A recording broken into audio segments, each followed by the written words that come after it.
শিক্ষার্থী বন্ধুরা, আমাদের আজকের আলোচনার বিষয় সিম্বল। এটিও একটি লিটারেরি ডিভাইস বা ফিগার অফ স্পিচ, অর্থাৎ গল্প কবিতা সুন্দর করে লিখতে গেলে এই সিম্বলের মাধ্যমে আমরা সুন্দরভাবে আমাদের গল্প বা কবিতা উপস্থাপন করতে পারি। চলো আমরা আলোচনায় যাই। গল্প বা কবিতা লিখতে গেলে আমাদের বেশ কিছু শব্দ ব্যবহার করতে হয়, অর্থাৎ কিছু কিছু শব্দ দিয়ে আমরা ভিন্ন কিছু বোঝাতে পারি। এই ধরনের এক ধরনের শব্দ হচ্ছে সিম্বল। সিম্বল মানে হচ্ছে এক ধরনের শব্দ যা আমাদের কাজ, মানসিক অবস্থা বা আবেগগত অবস্থা বোঝায়।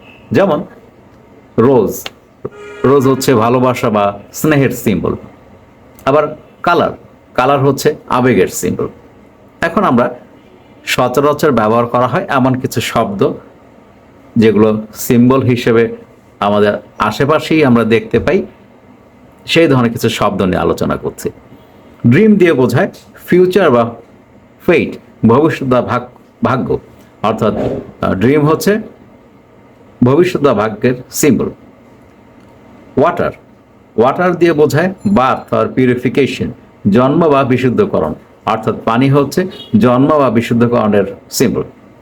নেচার, মাদার বা ফিমেল, মা বা মেয়ে মানুষকে বোঝায়, অর্থাৎ নেচার হচ্ছে মাদার বা ফিমেলের সিম্বল। ফ্লাওয়ার, ফুল দিয়ে আবেগ বোঝায়, অর্থাৎ ফ্লাওয়ার হচ্ছে আবেগের সিম্বল।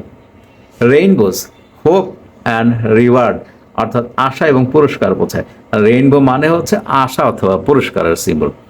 অর্থাৎ যে সমস্ত শব্দগুলো দিয়ে আমাদেরকে অন্য কিছু বোঝানো হয়, এক একটার প্রতীক বোঝানো হয়, সেই সমস্ত শব্দগুলোকেই সিম্বল বলা হয়। এটাও এক ধরনের ফিগার অফ স্পিচ বা গল্প বা কবিতা সুন্দর করে লেখার জন্য এক ধরনের শব্দ। আজকের জন্য এখানেই, ধন্যবাদ।